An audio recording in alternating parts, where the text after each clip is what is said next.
Olá, pessoal! Estamos em mais um encontro, mais um episódio do Pod ABRH, um podcast especial para liderança, para o nosso mundo de RH. Hoje a gente vai ter um papo muito agradável, muito gostoso com a Soraya Badi. Obrigada, Soraya, pela oportunidade, pela agenda. Aproveitamos aqui, gente, aqui no cantinho da nossa tela, tem um QR Code. Se você não é associado à BRH, aproveita. A gente tem muito conteúdo nas nossas plataformas digitais. Temos encontros aqui na nossa regional, em todo o nosso estado e também falando de Brasil, né? Aproveite a oportunidade, tem muito conteúdo interessante. Soraya, muito obrigada. É um grande privilégio para a gente estarmos aí no nosso 6º encontro, fechando um primeiro bloco aqui de mulheres muito fortes, muito empoderadas. Estar aqui com você é um grande privilégio. Para quem não conhece a Soraya, Soraya é nossa parceira aqui do mundo da BRH. Ela hoje é conselheira estratégica, é isso? Diretora estratégica? Isso, tá. Diretora estratégica. Da BRH São Paulo. E também diretora de Gente em Transformação na Lelo, uma longa história. A gente vai bater um papo muito gostoso. Obrigada, viu, Soraya, por estar aqui com a gente. Soraya, a gente quer começar um papo falando da Soraya, né? Quem acompanha a Soraya nas redes sociais, nos eventos de RH, prêmios, né? Que ela já também sempre aparece aí um prêmio aí da Soraya anual. Mas a gente quer saber um pouco da tua história, Soraya. Como você chegou aqui? Como é ser mulher num cargo, né, de C-level? Conta a tua trajetória pra gente. Bom, primeiro quero agradecer pelo convite. É um super prazer estar aqui com você, que é uma amiga querida, prestigiando o pod aqui da nossa região, né, da BRH São Paulo, e feito aqui na Regional Metropolitana Oeste. É um momento especial da minha vida, né? Tô com 40 anos agora, então é um momento gostoso de olhar para trás, porque eu acho que os períodos assim de maior dificuldade passaram, né? Então uma fase já de colher os frutos, mas eu acho que tudo começou com muito incentivo da minha família. Em relação à leitura, estudos, né? Então, eu venho de uma família muito simples, que me incentivou muito em relação à carreira profissional. Meus pais tiveram alguns desafios na carreira, por exemplo, por não falarem inglês, por não terem graduação superior. Então, eles incutiram essa motivação, assim, na nossa família, nos meus irmãos, em mim, desde muito cedo, né? Então, meu pai levava a gente na Bienal do Livro todo ano, deixava a gente comprar quantos livros a gente quisesse. Ele era aquele pai que lia gibi, que ia na banca de jornal e deixava a gente escolher ali a revistinha. Então, a leitura foi uma coisa que ele incentivou desde muito cedo. E o idioma também. Acho que eles aplicaram ali os próprios traumas, né, de carreira, o que foram os descarriladores de carreira deles, eles tentaram resolver para a gente. Então, eu comecei a fazer inglês muito cedo. E o meu primeiro emprego, a minha entrada no mundo profissional, foi como professora de inglês. Olha só. Com 14 para 15 anos, eu comecei a dar aula de inglês. E foi o que me ajudou a pagar a minha faculdade. Então, essa entrada precoce no mundo profissional, né, me trouxe responsabilidade muito cedo, uma vivência de ter que saber me comunicar bem, né, me organizar bem entre estudos e trabalho. E acabou acelerando minha carreira, porque um pouco do que a gente desenvolve ali no estágio de comportamentos, né, eu já tinha começado a desenvolver um pouco antes. E aí eu fui estudar administração. Eu ia te perguntar isso, porque muita gente acha que quem C-level, né, no núcleo de gente e gestão, precisa ser psicólogo. E você trilhou uma trajetória de estudo mesmo, né, de educação um pouco diferente. Eu acho interessante falar, até porque a gente que busca, né, hoje atrelar um departamento mais estratégico, mais colado à liderança. Conta um pouquinho o que você fez aí na tua trajetória profissional para chegar onde você está hoje. Eu acho que o RH de hoje, se é uma pessoa que não é psicóloga, ela precisa estudar comportamento. E se é um psicólogo de formação, ele tem que estudar negócio. Então, eu acho que tem duas formações que são muito habilitadoras, né? Administração, economia ou psicologia. Eu acho que são formações que facilitam. Mas tem outros cursos que formam excelentes profissionais de RH, como relações públicas, comunicação social. Aí o que muda é o plano de desenvolvimento que a pessoa vai ter que fazer depois, né? No meu caso, eu estudei administração com ênfase em comércio exterior. Olha só. Porque como eu estudava inglês, eu achava que tinha tudo a ver e na realidade não teve nada a ver. E desde o começo, meu primeiro estágio já foi em RH. Porque como eu tive essa coisa da sala de aula, de conviver com pessoas, de entender que eu gostava de pessoas, interagir com pessoas, naturalmente, nas entrevistas, as áreas que eram assim, finanças, logística, o trabalho não me despertava interesse. Não tinha conexão. Não tinha conexão. Então, eu comecei numa farmacêutica, a Abbott, trabalhando na área de remuneração, que para mim foi super legal, porque eu fazia um trabalho muito lógico, assim, cuidava de tabelas salariais, remuneração para time de vendas, né? Pesquisas de benefícios. Então, eu tinha relacionamento com o mercado no momento em que eu ainda era estagiário, olhava números, dados, né? Então, eu trabalhei muito com esse meu lado lógico, que num segundo passo da carreira, aí já na Accenture, empresa de consultoria que eu fui para aprender a ser business partner, já foi uma vivência diferente, porque aí eu já tinha o desafio de conviver com pessoas, trabalhar comunidades dentro da organização, desenvolver lideranças, né? Então foi eu acho que foi muito complementar esse desenvolvimento prático por ter passado pelo lado lógico do RH e logo depois ter feito uma imersão em comportamento em duas culturas muito diferentes, porque eram duas empresas americanas, mas uma bem mais formal e a outra, consultoria, né, uma empresa muito mais informal, onde todo mundo se acessa. E eu acho que o meu jeito de trabalhar eu desenvolvi bastante nessa segunda empresa, né? E na época da consultoria, você obviamente atendeu várias empresas, né? Teria vários cases aí para contar. Às vezes as pessoas têm até um preconceito, né, de quem vem de consultoria para depois voltar para o mundo corporativo. Como foi essa migração? Até você falou que você se preparou para ser BP, né, a Business Partner. Gente, para quem não conhece essa nomenclatura, busquem, é uma tendência muito forte dentro do mundo, né, do RH. Conta um pouquinho como foi essa mudança, né, da Accenture para voltar para o mundo corporativo. Eu era RH na Accenture. Eu cuidava dos consultores que entregavam projetos. Então, eu trabalhei lá ainda como BP, né, como parceira estratégica ali do negócio, mas cuidando dos temas de pessoas. Universidade corporativa, engajamento, desenvolvimento de liderança, contratação. Então, o BP ele é um generalista, né, dependendo do desenho da empresa, mas lá era uma atuação bastante generalista em projetos estratégicos de RH.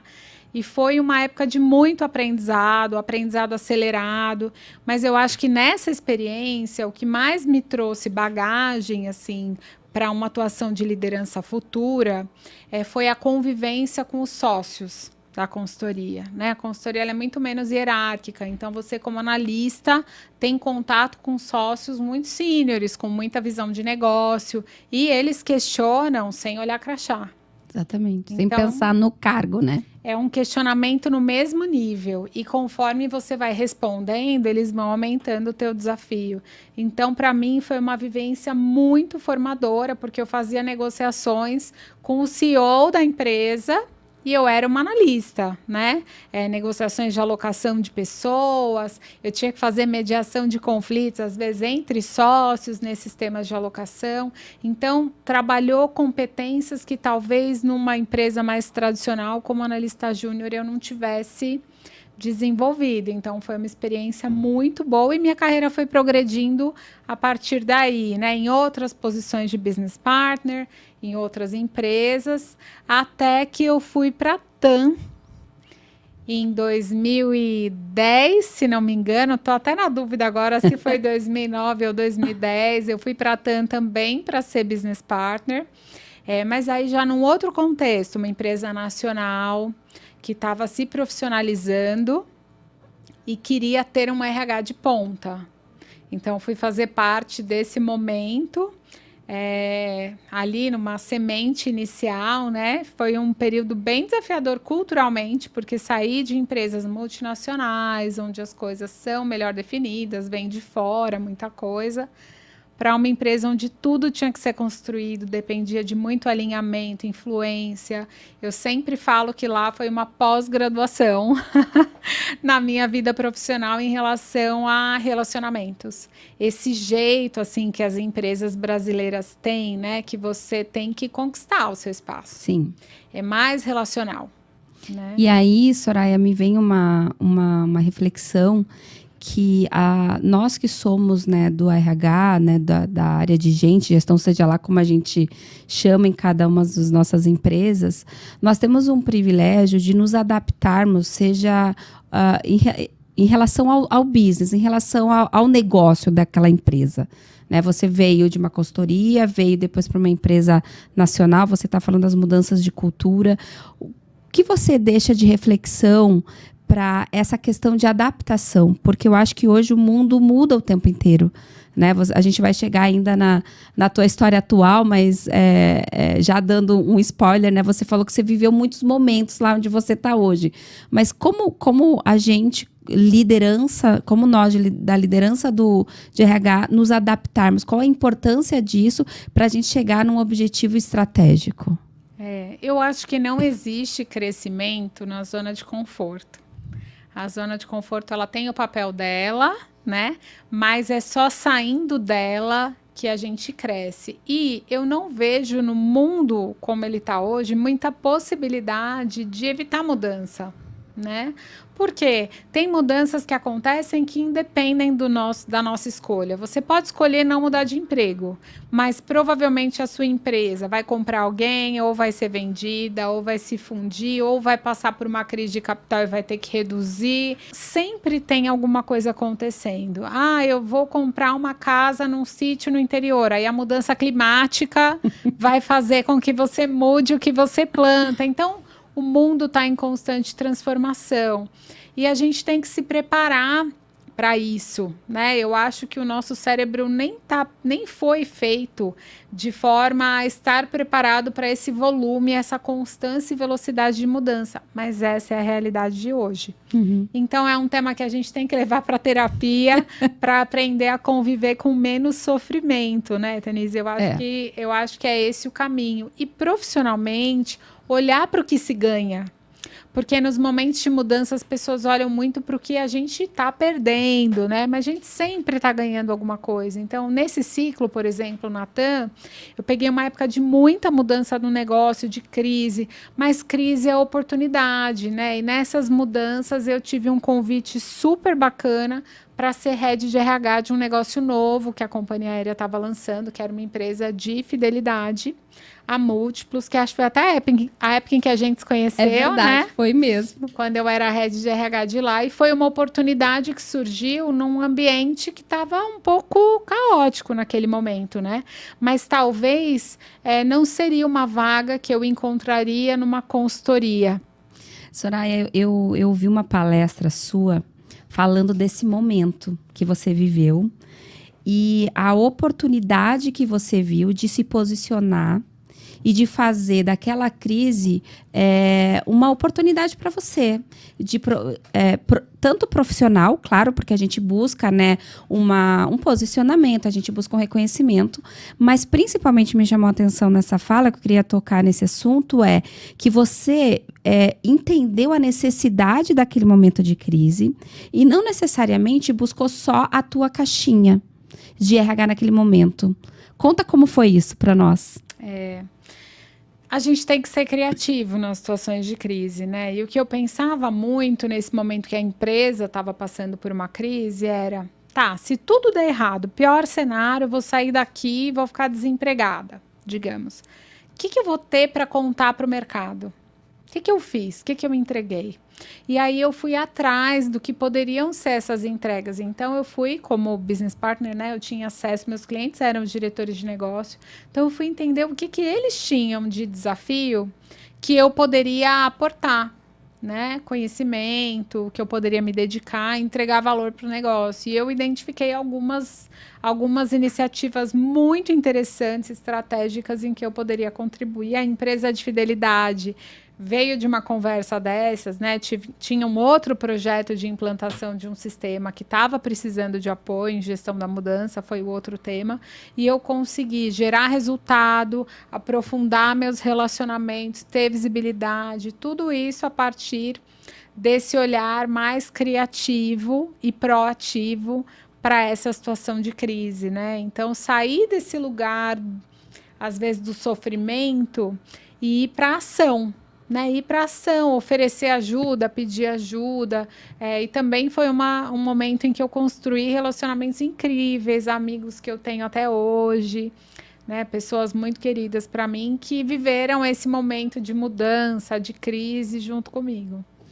Aproveitando que você falou que criou relações fortes, né, que você tem até hoje, eu acredito que durante essa já que a gente está nesse momento de Soraya ainda, né, durante essa tua trajetória profissional e esses teus grandes marcos de carreira, provavelmente você deve ter tido mentores, você deve ter tido pessoas que você se espelhou, né? E eu posso confessar aqui para você, né, na telinha, que você foi uma inspiração para mim durante muito da minha trajetória de carreira. E conta pra gente a importância disso, da gente se espelhar em pessoas, de a gente ter mentores, da gente buscar uma mão amiga de verdade para ajudar a trilhar esse caminho. Fico honrada em ouvir isso de você, porque eu te admiro bastante. Eu tive a sorte de ter pessoas na minha história que me abriram portas muito importantes e que me apoiaram em situações difíceis que eu vivi, né? E alguns líderes em especial que foram parcerias muito boas e que se tornaram mentores depois que a gente parou de trabalhar junto, né? Então, lá no comecinho da minha carreira na Accenture, teve a Isa Herklotz, que é uma grande amiga, super querida, e que foi uma pessoa muito importante na minha vida, numa fase em que eu estava ali na minha transição para a vida adulta, e ela ajudou a formar a minha identidade profissional, a minha autoestima profissional, né? Então, foi uma figura muito importante, e que teve esse papel de inspiração para mim, foi uma referência na forma de se relacionar com as pessoas no trabalho, na forma de questionar os conceitos. Depois, outras pessoas, né, muito bacanas, eu convivi no trabalho, mas eu acho que a outra pessoa que foi marcante, assim, no mesmo nível, foi o Eduardo Gouveia, que era o CEO da Múltiplo, CEO também com quem eu trabalhei na Alelo. A gente repetiu a dobradinha na Alelo, né, que foi a empresa que eu vim depois da Múltiplos. Que é uma pessoa muito inspiradora de uma outra forma, né, Tanise? Porque ele não é um executivo de RH, ele é um executivo de negócio, mas com um senso de propósito, uma capacidade de contar histórias, de engajar pessoas, de criar conexões muito forte. E ele me impulsionou muito nesse tema de relacionamento. Talvez, se eu não tivesse contado com essa mentoria dele, eu nem tivesse te conhecido. É verdade. Porque ele é uma pessoa que me impulsionava muito, troca mais com o mercado, vai nos eventos, conhece as pessoas. E eu ainda era muito nova, né? Então, quando ele me falava isso, eu falava, mas nos eventos, não sei, eu não conheço as pessoas, é difícil conhecer, abrir portas. Como eu vou ser vista, né? Ai, a menina do RH ali, quem é essa? Então eu tinha inseguranças e ele me empurrou assim mesmo, né, para fora dessa casca. Sim. Porque às vezes a gente mesmo se coloca numa, né, com algumas limitações e ele me ajudou a ultrapassar isso.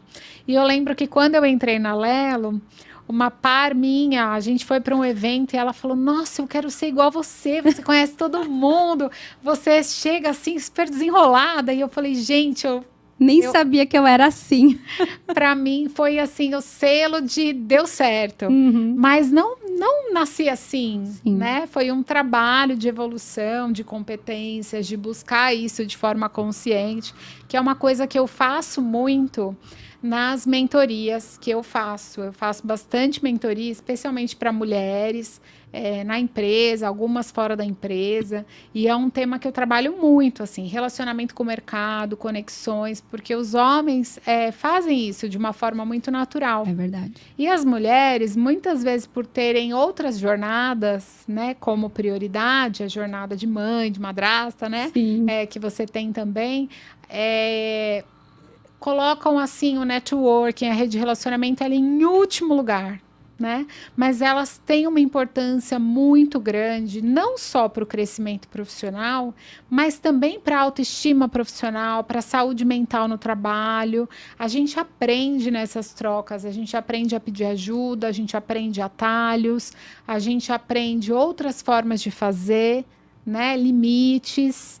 Então, essas trocas são muito importantes, elas oxigenam. Então, eu vejo essas figuras de mentoria com muita importância. E agora, mais recentemente, eu tive outro líder, assim, que foi um presente super inspirador, o Cesário Nakamura, que ficou quase 6 anos como CEO da Lelo, que tem um outro perfil, né? Uma liderança mais serena, um cara muito centrado, assim, muito empático, que me ajudou a exercitar outras coisas, né? Uma habilidade de escuta diferente, uma liderança menos ansiosa. Vamos falar um pouquinho de Alelo, então, né? Vamos falar da Soraya. 10 anos, Soraya, de Alelo. 10 anos, completei agora, dia 2 de junho. A gente entrevistou a Brenda outro dia e ela falou uma frase, porque ela também tem uma longa história na Embracon. Ela falou assim, que a gente tem escolhas para fazer, né? Ou a gente joga a semente e vai embora e outra pessoa vê florir, ou a gente joga a semente e acompanha a flor crescer. Eu acho que você pode dizer que na Alelo você tem visto várias flores crescendo, né? Como que foi? Conta um pouquinho desses teus desafios, os ciclos, conquistas, como você mesmo falou, né? 10 anos, eu tenho certeza que você entrou numa Alelo e hoje você vive outra, completamente diferente. Vamos falar um pouquinho da Soraya da Alelo, esses teus ciclos. Eu acho que a Alelo tem bonitos cases, né, de histórias, de diversidade, de inclusão. Conta como você construiu isso nesses 10 anos. A Alelo é um sobrenome corporativo, assim, que eu carrego com muito orgulho, né? Você falou Soraya da Alelo, né? E é isso, para o mercado, às vezes eu escuto isso, né? Nossa, tanta gente mudou, tal, que legal, você continua, né? E é muito bom plantar em terra boa, né? Em terreno fértil. Eu acho que sim, a empresa é uma empresa muito gostosa de trabalhar, é uma marca muito querida pelos RHs, né, que são nossos clientes, pelas pessoas. Tem um propósito muito bacana, né, de levar o essencial da vida para todos e trazer esse, né, trazer o bem-estar, a qualidade de vida, a economia de tempo, a segurança alimentar para o trabalhador. Então, eu me conectei com esse propósito da empresa desde o começo. Para mim, ser uma empresa que tem o RH como cliente foi um diferencial desde o começo, porque eu sou RH, mas eu também sou negócio, né? Eu consigo testar produto, eu consigo trazer ideias. As tendências que eu discuto nos eventos são direcionadores do nosso planejamento estratégico, né? Então, isso é muito diferente, assim. Conviver nesse ambiente de inovação tem sido, assim, riquíssimo. E sem dúvida foram muitos ciclos, Tanise. O primeiro, quando eu cheguei, a gente tinha o desafio de dobrar a empresa em 3 anos. Que desafio, em 3 anos. Então a gente chamou essa campanha de Todos pelo Dobro. O Eduardo Gouveia, que era o CEO na época, tinha idealizado esse trabalho, já tinha feito uma negociação com o conselho. E foi muito interessante porque a gente tinha um combinado com acionista, sindicato, a gente formalizou que se a gente dobrasse a empresa de tamanho, né, o resultado de tamanho em 3 anos, no 3º ano todo mundo ia receber o bônus em dobro. Uau, que desafio! Então, foi uma campanha de mobilização muito forte, a gente fez uma campanha de endomarketing para isso, mas isso teve uma sustentação de uma mudança de cultura bem intensa, né? Porque era uma empresa que as pessoas já gostavam muito de trabalhar, mas que precisava levar um chacoalhão assim para sair da zona de conforto e explorar todo o seu potencial. Então foi um ciclo de crescimento da empresa, contratar pessoas, mudar o formato de avaliar projetos, definir investimentos. A gente mudou toda a forma de avaliação, pagamento de bônus, aumentamos o time comercial, fizemos uma outra estratégia de como ir ao mercado vender, né, e como remunerar o time comercial, como capacitar essa equipe. Começamos a trabalhar a cultura de cliente de uma forma mais intencional. Então foram muitas frentes. Foi um ciclo em que eu trabalhei cultura num olhar bem assim, como é que eu olho símbolos, processos, comportamentos, sistemas, né? Como é que eu olho o walk the talk, para que não seja só uma cultura de parede, mas seja uma cultura vivida no dia a dia. Como é que eu capacito a liderança para ser exemplo dessa cultura? E aí é aquele trabalho de formiguinha de todo dia, de estimulando os comportamentos corretos, desejados, né, para aquele ciclo, e dando os feedbacks para os comportamentos inadequados. E aí as pessoas que não se alinham com esse novo modelo, naturalmente vão... Seleção natural, como eu chamo, Isso, né? Vão procurando outras coisas que conectem. Uma outra situação, você toma a decisão. Montei a estrutura de business partners na empresa nesse momento, que foi muito importante para garantir essa coerência na execução. E foi um ciclo muito bem sucedido. A gente entregou os resultados, cresceu o engajamento. 3 anos. Dobrou? Dobrou. Cresceu o engajamento da companhia em 16 pontos. Uau. Então, assim, era um sonho ambicioso, mas a gente conseguiu engajar todo mundo em torno desse sonho, porque tinha benefício para todo mundo também, né? Então, a gente fez muito junto. E aí você falou também para gente ali nos bastidores que você viveu alguns ciclos, né? Esse foi um primeiro ciclo importante de mudança de cultura mesmo, de fortalecimento, de encontrar as pessoas certas para cada caixinha. Teve muita estratégia. Soraya, como foi para você, ou como você recomenda que seja para quem está nos ouvindo, que está buscando, talvez vivenciando esse momento profissional e de empresa, como foi para você conquistar esse espaço de fala, conquistar essa cadeira realmente estratégica? Porque você viveu isso há quantos anos? Há 10 anos atrás, onde começava a se discutir que o RH, de fato, precisava ser um RH colado na estratégia, onde o exercício de business partner ainda era um exercício.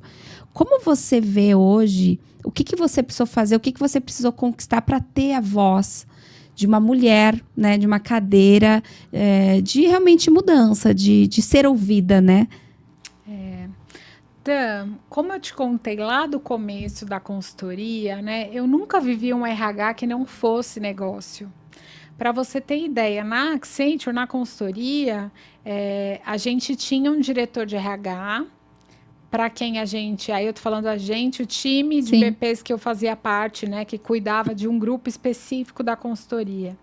Ele reportava matricialmente para o diretor de RH e funcionalmente para os sócios de negócio. Então, quem fazia a gestão no dia a dia dos temas de o negócio puramente, recrutamento, alocação, eram os sócios de negócio. Quando eu te falei ali, né, que isso foi um diferencial, essa convivência intensa com esses sócios, eles eram nossos gestores na prática. Tá? Então, eu vivi isso desde muito cedo. Agora, se fazer ouvir é outro desafio, né? Então, estar junto do negócio, entender do negócio, discutir os indicadores de pessoas à luz dos desafios de negócio, foi uma coisa que eu sempre exercitei. Me fazer ouvir, aí é um outro desafio, porque se fazer ouvir também depende de cada cultura. Né? Nesse sentido que eu te falei, que a Accenture é uma cultura, a TAM era outra cultura, a Alelo outra cultura, né? Então, aí tem um processo que é de entendimento do ambiente em que você está, que é muito importante. Não adianta falar, eu sou assim, só sei fazer assim. Isso não existe no mundo corporativo, né? Por isso que também a gente tem que avaliar muito bem para onde a gente vai. Porque a organização inteira não vai se adaptar ao seu jeito. Você que tem que se adaptar. Você tem que começar escolhendo bem para onde você vai, para ver se dá match com seus valores, porque senão não é sustentável. Se for um esforço muito grande, não sustenta. Você vai sustentar durante um período. Com muito sofrimento, acaba, né, não sendo mais viável. Então, esse olhar inicial de escolha consciente, ele é muito importante. Mas sempre tem um desafio de adaptação. E olhar e entender isso bem, né? Ter aliados. A gente falou do mentor, né? Mas tem uma outra figura que eu gosto muito, que é a do peer coach. É aquele seu par que tem mais tempo de empresa, que te recebe no seu onboarding e te ajuda a navegar. Né?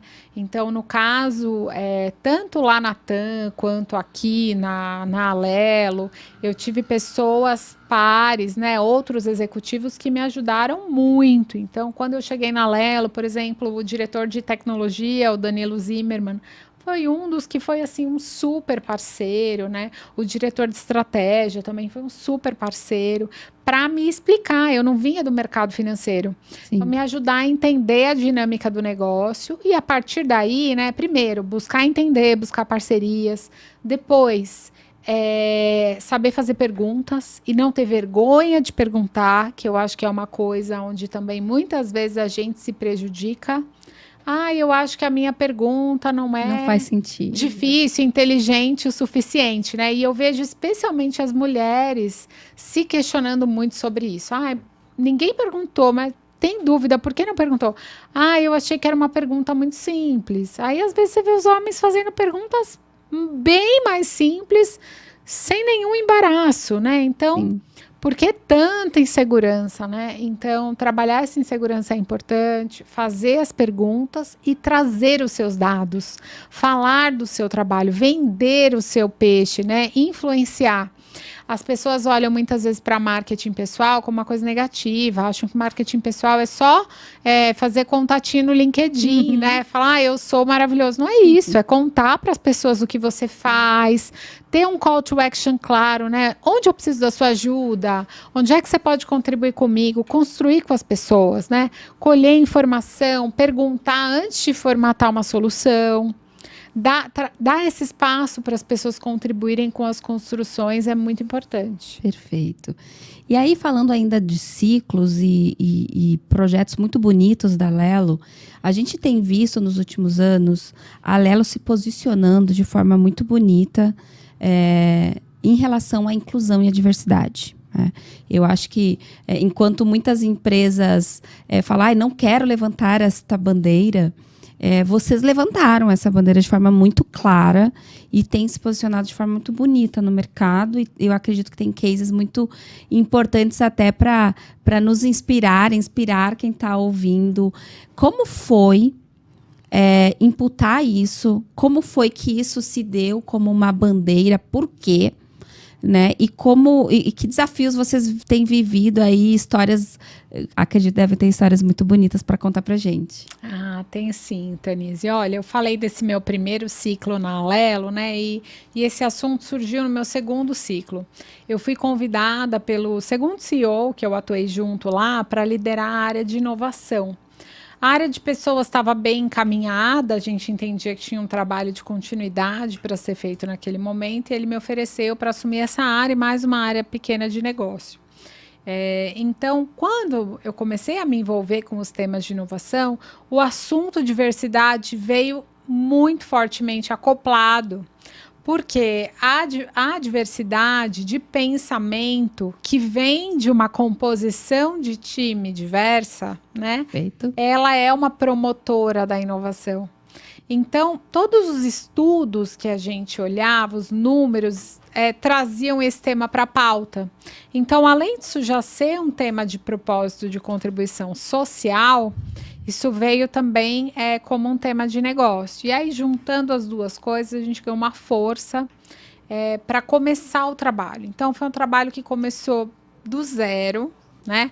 Primeira ação que foi feita foi uma formação da alta liderança sobre vieses inconscientes. Essa foi a primeira sementinha que a gente plantou, com a preocupação de criar um ambiente em que as pessoas pudessem fazer perguntas, tirar dúvidas, dizer não sei, né, até em temas polêmicos.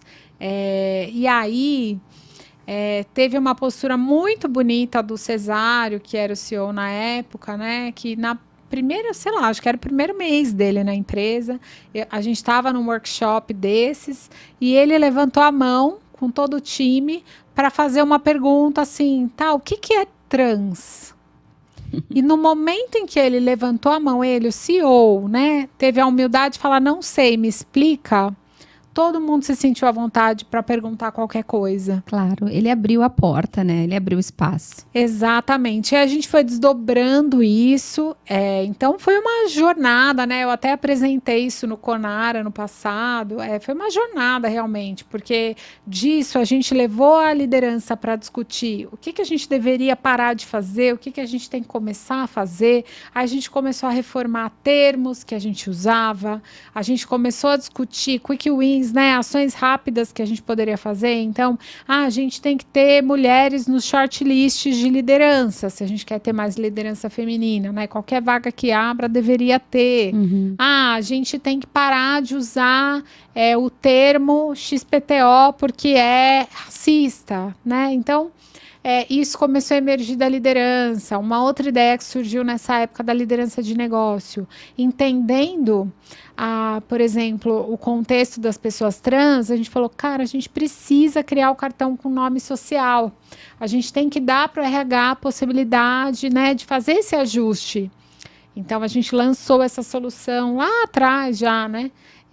Que foi super bem recebida pelos clientes e tudo. Então, a gente começou a envolver. E aí, na sequência, a gente começou a trabalhar os grupos de afinidade. Eu ia te perguntar, porque assim, você falou nós estávamos fazendo. Talvez muitos desses nós fossem como o Cesário, que não conhecia, que não sabia como se posicionar. Vocês contrataram uma consultoria? Vocês foram atrás de alguém para apoiar vocês, para fazer projetos que de verdade fizessem a diferença e que não fosse só um produto para vender ou para marketizar? Sim, a gente teve alguns parceiros, alguns que não deram certo e muitos que deram certo, né? Acho que 3 parceiros mais importantes. Uma que ajudou a gente na capacitação da liderança no tema de viés inconsciente, que foi uma super querida, a Cristina Kerr.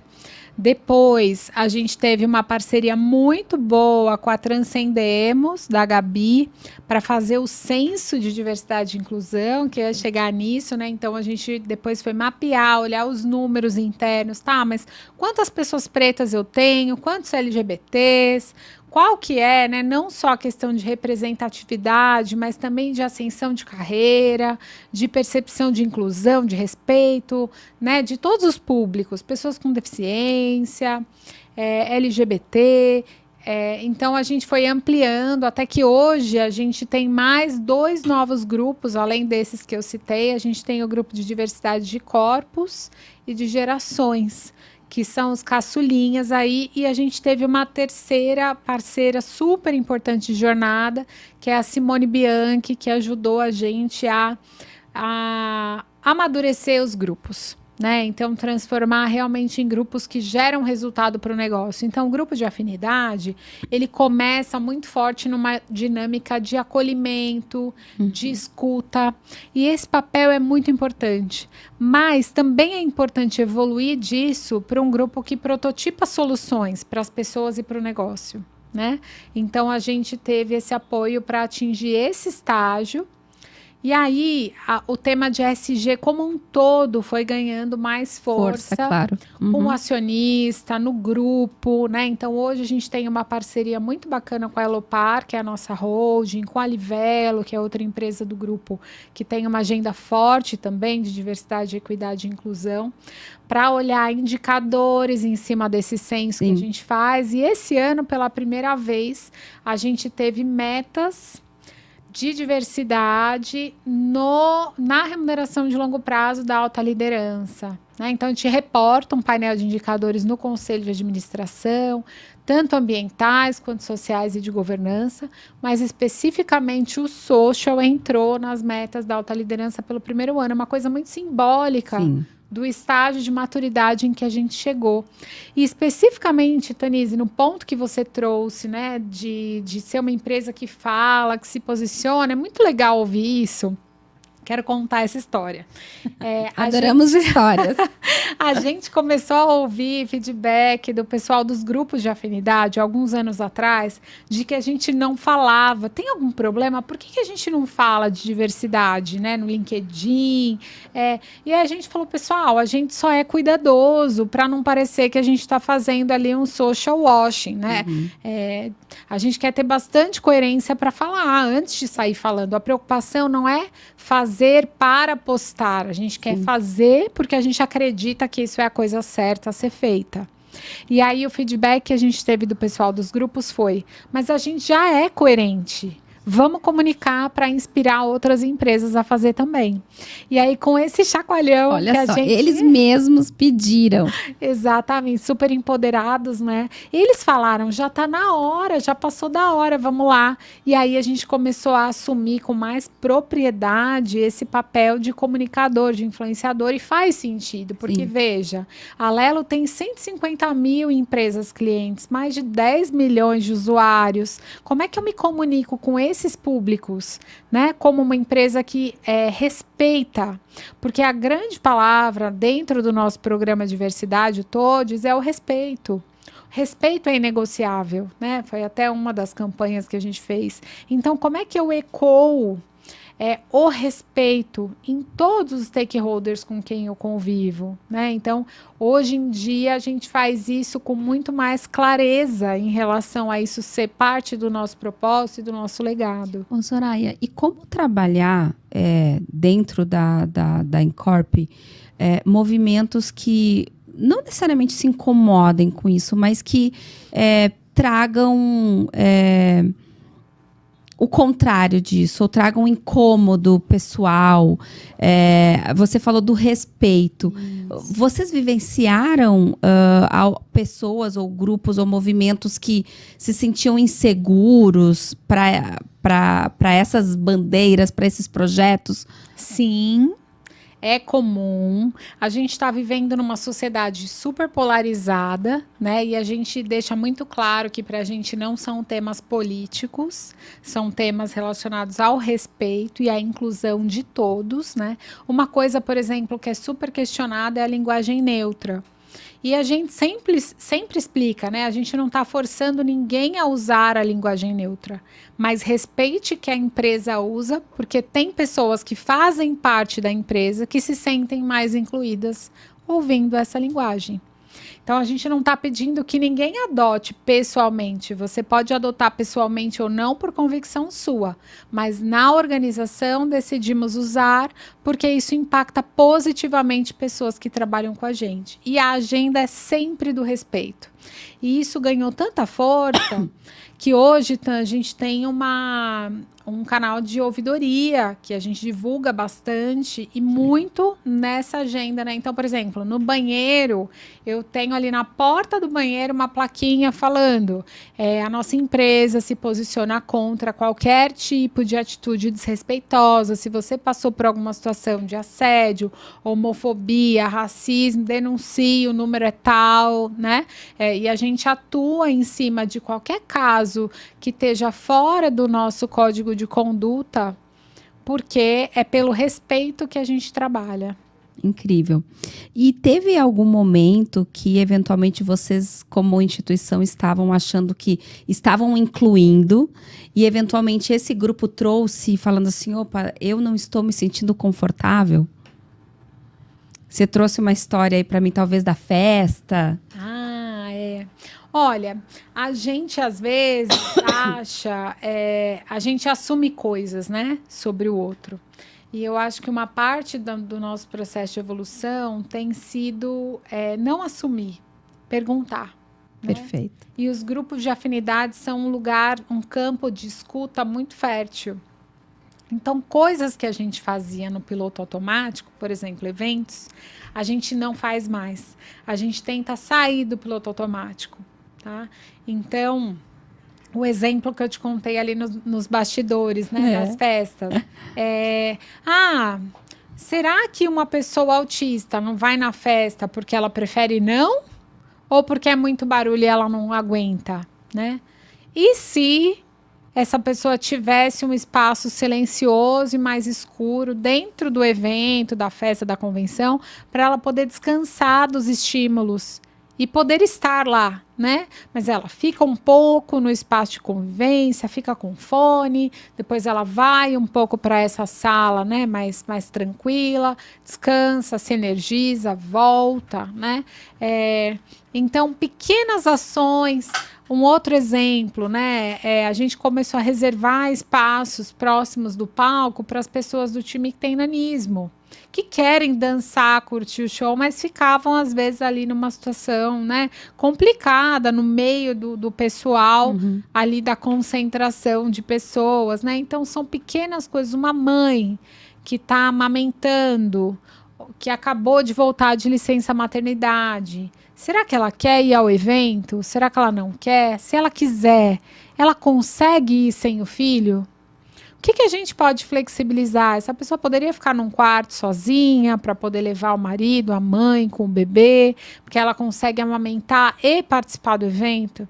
Então, como é que a gente consegue fazer adaptações, né? E a gente tem praticado bastante isso a partir da escuta. E começam a acontecer coisas muito interessantes, porque aí eu estou, às vezes, nos eventos da empresa e vem algum colaborador, se apresenta e fala, olha, queria te agradecer, a empresa tem uma postura super humanizada e posso te dar uma sugestão? E as pessoas trazem as ideias, né? E às vezes tem assuntos que já tem até solução e a pessoa não sabia, a gente reforça na comunicação, então a gente vai endereçando. Um outro exemplo aqui, auxílio creche. Está lá no acordo coletivo que a pessoa tem direito ao auxílio creche. Tinha uma regra numa política interna nossa, não era no acordo sindical, de que se o pai e a mãe fossem da mesma empresa, só pagava um auxílio creche. Mas será que isso faz sentido? Se eles trabalharem em empresas diferentes, os dois recebem. Eu estou penalizando os dois por estarem na mesma empresa, se é uma coisa que eu permito. Será que isso faz sentido? Mas é uma coisa que, se alguém não perguntar, talvez você nunca pare para questionar. Né? Então, ter esse canal de escuta aberto com os colaboradores é muito bom. Nem tudo você atende, sim, mas você consegue avaliar, esclarecer, às vezes dizer por que não, né? E às vezes, de fato, fazer um ajuste numa política interna de uma coisa que faz sentido e que você só não tinha percebido.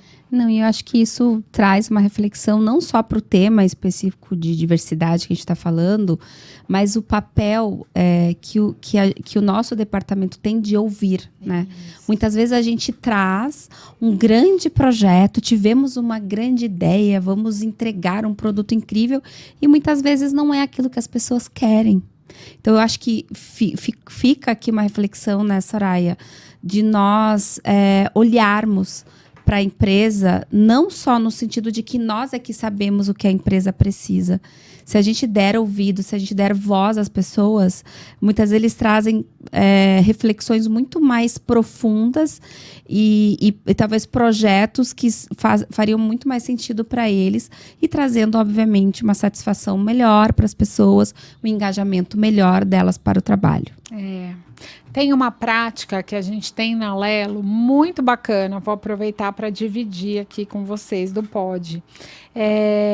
A gente tem grupos de testers, que a gente chama, são usuários, né? É como se fosse, a gente trabalha com agilidade na cultura corporativa, né? O terceiro ciclo da cultura, depois da inovação, foi focado em transformação digital, agilidade, e um dos conceitos da agilidade é iterar com o usuário, né? Fazer esse bate e volta, essa conversa, esse diálogo com o usuário do seu produto. Perfeito. Quem é o usuário do RH? O colaborador.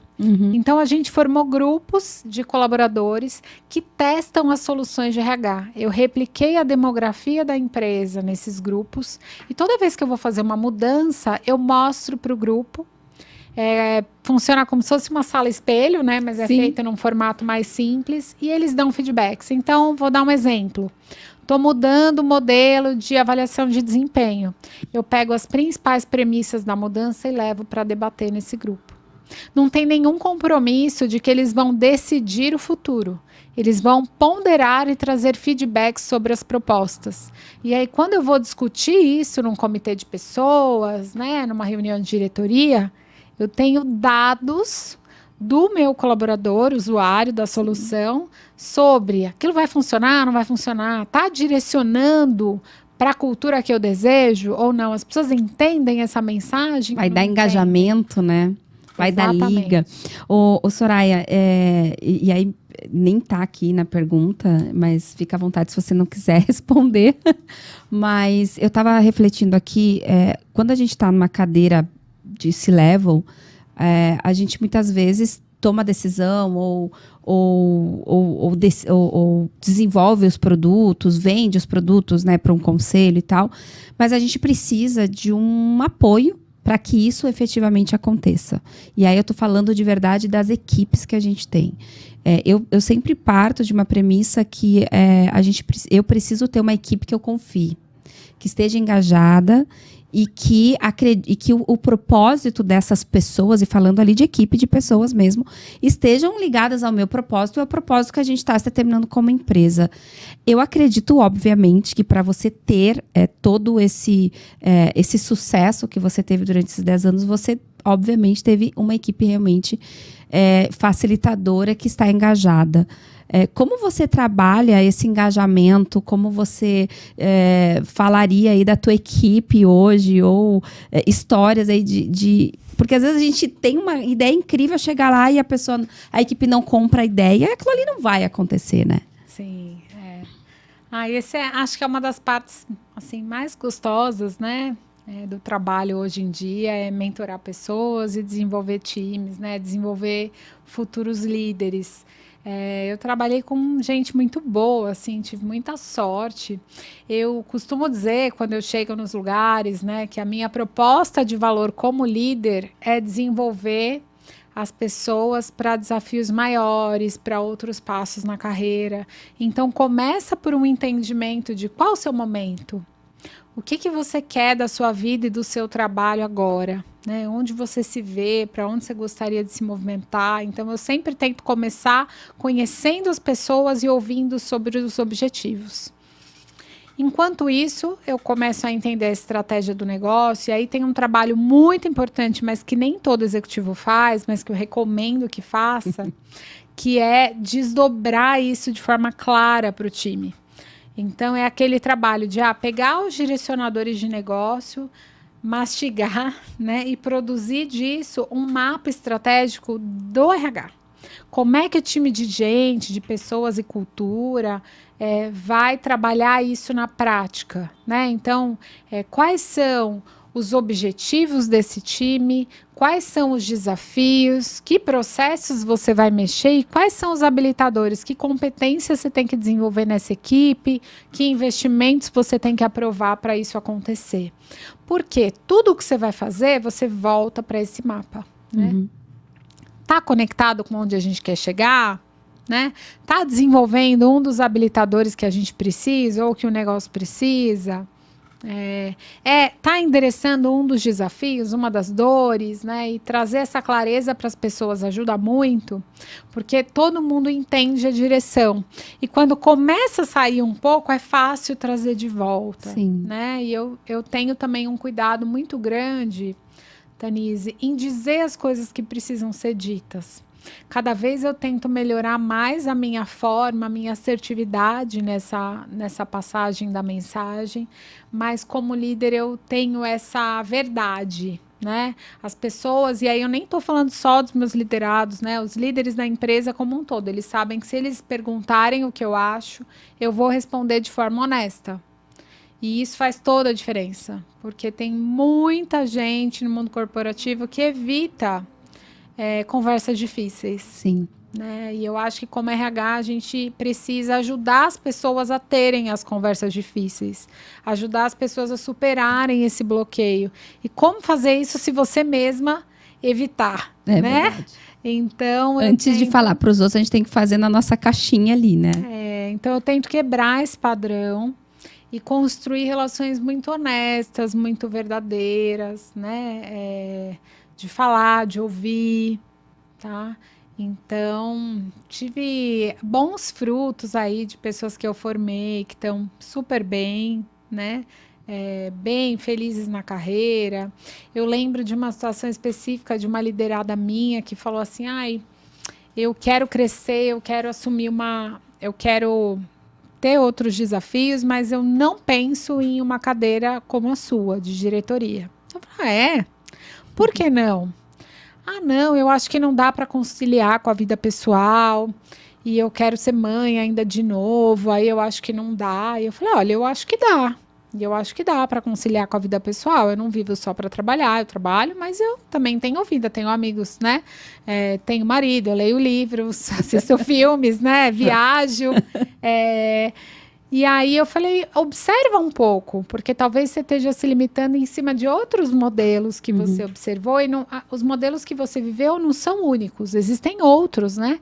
E você que vai escolher a tua forma de exercitar a cadeira que você ocupa. E ela ficou reflexiva sobre isso e foi muito interessante, porque pouco tempo depois ela decidiu engravidar, engravidou. E foi promovida depois que voltou de licença maternidade, está aí no mercado, hoje é uma diretora, né? Então, são histórias, assim, bacanas, porque às vezes a gente dá um empurrãozinho ali. Sim. Que a pessoa estava precisando naquele momento. Soraya, você falou aí de mentoria, né, que é uma coisa que você faz. Eu acredito que hoje você chegou num patamar que você transcende o mundo corporativo, né? Você participa de eventos, palestras, você já escreveu capítulos de livro, você é mentora. Eu acho que você chegou num momento de carreira bonito, onde a gente extrapola aquele nosso ambiente único, que é o ambiente corporativo, que muitas vezes a gente está inserido só ali e fica produzindo, entregando só dentro do nosso núcleo. Hoje você transcende, né? Você tem uma cadeira na BRH, você é conselheira, você faz as mentorias. Conta um pouco desse momento, Soraya, que extrapola o mundo corporativo, que eu acho que é um trabalho muito bonito, muitas vezes que é voluntário, mas eu acho que provavelmente deve estar muito ligado ao teu propósito de ser, né? Essa é uma reflexão que eu puxo bastante também nas mentorias, né? Sobre propósito. As pessoas fazem as coisas na vida, na carreira, de forma, às vezes, muito acidental, né? Sem escolhas conscientes. E eu fiz há vários anos atrás essa reflexão, né? E o meu propósito tem muito a ver com desenvolver pessoas para que elas atinjam o seu máximo potencial e alcancem a felicidade e a plenitude nas suas vidas, né, através do seu trabalho. Eu vejo o trabalho como uma fonte muito grande de realização. Ele pode ser uma fonte, sim, de problemas, tristeza, mas ele também pode ser uma fonte de realização.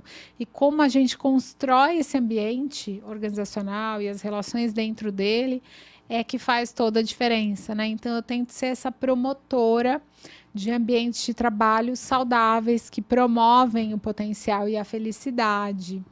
E aí, Tanise, tanto a agenda de diversidade, inclusão e pertencimento, quanto essa agenda de multiplicar, né, ajudar a desenvolver outras lideranças conscientes do seu papel, eu vejo que são o legado que eu vou deixar, que eu estou trabalhando para deixar um dia, né? Então, é um trabalho assim que eu faço com muito coração, com muita dedicação. Eu acho que é o trabalho da minha vida, né? Que lindo. Só vou pedir licença aqui para agradecer aos nossos patrocinadores. Temos aí já um projeto muito bonito e temos que agradecer quem nos apoia, né, Sô? Isso aí. Vamos lá. Vilela Planejados, uma empresa de barueri, de imóveis sob medida para sua casa, seu escritório, seu local comercial. Target, uma consultoria que busca talentos de alta liderança, de C-levels. Obrigada, Target. Nube, uma empresa com um propósito tão bonito de colocar, né, os jovens no mercado de trabalho, suas primeiras experiências. Obrigada, Nube, por acreditar. Grupo MAST é uma gestão integrada de saúde, medicina ocupacional. Eles têm clínicas aqui na nossa regional, temos clínicas em São Paulo. Odontoprev, também que tem um propósito muito bonito, uma plataforma de saúde bucal, referência, né, de comercialização de planos odontológicos. Obrigada, pessoal, por acreditarem aí no nosso projeto. E já estamos chegando aqui nos nossos finalmente, né? O papo rolou de forma tão gostosa. Soraya, se você pudesse se enxergar ou se você pudesse encontrar com a Soraya lá de trás, você falou que seus pais sempre tentaram dar para você aquilo talvez que eles não tiveram. Quando você teve uma grande oportunidade de ser estagiário, você foi muito privilegiada aí nos seus momentos de carreira, mas lá talvez no estágio, no momento de escolha de carreira, se você pudesse se encontrar lá atrás, o que você diria para a Soraya lá de trás? Olha, eu acho, Tan, que o grande pulo do gato foi quando eu comecei a conseguir ler melhor os ambientes e adaptar o meu estilo de comunicação, de liderança para o que o ambiente pedia, né? Eu acho que na minha primeira liderança eu errei muito por falta de habilidade de ler o time, o nível de maturidade do time, porque eu ainda era muito nova, né? Eu tinha acho que 25 anos e já tinha uma equipe de 11 pessoas. Então, eu acho que o conselho que eu daria para a Soraya lá no começo se prepara para a sua primeira liderança, mesmo antes de ter o time, começa a estudar sobre o assunto, começa a se preparar e tenta ler o cenário, ler o ambiente e adaptar mais o seu estilo para o ambiente, para o contexto do time em que você está e vai liderar. Legal. Soraya, muitas do nosso público ouvinte, obviamente, né, são pessoas de RH. Agradeço até quem está nos ouvindo até esse momento, mas também são de líderes, né, porque a gente também tem aí um público muito, muito especial. Que recado você daria para líderes hoje, independente de serem de RH, no mundo atual que a gente está vivendo, com as experiências que você tem? Se você pudesse dar um recado para todo mundo que está nos ouvindo. Olha, eu acho que eu tenho 2. O primeiro é de pensar sobre propósito e legado, porque eu acho que isso ajuda as pessoas a exercerem a liderança com mais consciência. Tá? Então, eu acho que essa reflexão ela é muito importante. E a segunda coisa é o lifelong learning. Todo líder tem que estudar de forma contínua e todo mundo pode estudar com o tempo que tem, dentro das suas preferências de aprendizado, né? Então, conversar com alguém, fazer uma mentoria, um peer coaching é aprender, ler um livro é aprender, ouvir um podcast como o nosso aqui é aprender, né? Então, qual o seu formato preferido de aprendizado? Mas todo mundo tem que aprender, porque isso vai oxigenar a sua liderança, vai trazer ideias, referências, práticas, né? O líder hoje, no mundo que a gente vive, ele tem um papel mais de facilitador do que de ditador, né? E as pessoas que não fazem essa transição para essa liderança servidora que facilita visões, processos, gestão, vão ficar para trás. Então, esse é o segundo conselho aí que eu dou. Já dei 2 em 1. Que legal. Legal. Bom, gente, e se você puder, faz aí teu agradecimento, teu fechamento, mas deixa eu dar o meu primeiro. Eu quero agradecer todo mundo que ficou aqui até o momento nos ouvindo. Agradecer de novo a BRH São Paulo, a BRH Regional Metropolitana Oeste, pela oportunidade. E o que fica para mim, Soraya, são as conexões. Né? A gente falou muito aqui sobre a importância da gente ter grandes mentores, da gente também dar aquilo que a gente recebe. Né? Então, eu acho que hoje aqui eu tenho muita gratidão por você, como eu já falei no início, você foi parte fundamental para o meu crescimento profissional. E eu acho que isso mostra que as conexões são muito importantes. Então, fica aqui o meu recadinho que a gente precisa ouvir também e ser ouvido. Que legal. Bom, primeiro quero agradecer você, todo o time aqui da BRH pelo convite. Foi uma honra participar aqui com vocês e acho que o time da BRH São Paulo está de parabéns, está fazendo um trabalho muito bonito, né, com propósito, com senso de legado. Eu tenho bastante orgulho de contribuir. Então, obrigada pelo convite. Agradeço muito meu marido, que é um super parceiro, minha filha, que me ensinou a ser outra executiva, né, mais empática, mais atenta ao outro.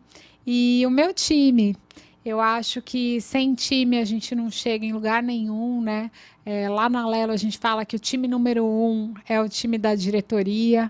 E eu tenho parceiros incríveis ali na minha jornada, nesses 10 anos. Agradeço a cada um deles. Não vou citar nominalmente para não dar problema, né? Mas são parceiros incríveis, tem sido.